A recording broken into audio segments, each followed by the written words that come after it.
Nakilahok ang Regional Police Community Affairs and Development Unit 2 sa isinagawang bloodletting activity sa lungsod ng Cauayan, Isabela. Yan ang balitang hatid ni Patrolwoman Jerilyn Colico.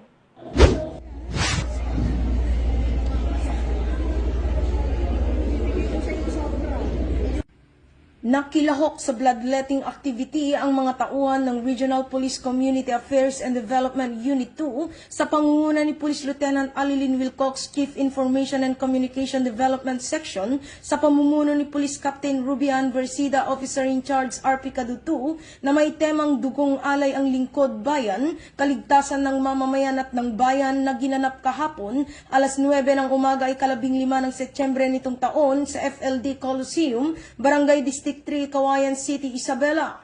Katuwang sa aktibidad ang Cauayan Component City Police Station sa pangunguna ni Police Captain Pancho T. Cortez Jr. sa pamumuno ni Police Lieutenant Colonel Avelino D. Canceran Jr., Chief of Police ng nasabing istasyon.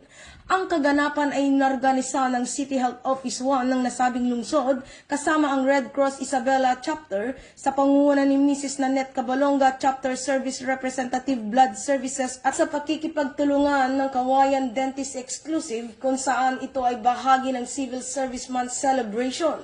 Sa pamamagitan ng ganitong aktibidad, mas napapalakas at naiibsan ang pangangailangan sa mga blood supply ng mga ospital at medical facilities. Ito ay naganap bilang bahagi ng mga pagsisikap ng bawat mamamayan ng lungsod ng Cauayan upang mapalawak ang kamalayan tungkol sa kahalagahan ng dugo at pagsuporta sa mga taong nangangailangan nito. Ang matagumpay na aktibidad ay may layuning mapunan ang supply ng dugo sa ating blood centers para sa mga pasyenteng nangangailangan nito. Nagpapakita rin ito ng pagtutulungan at pagmamalasakit sa bawat isang Cauayenos.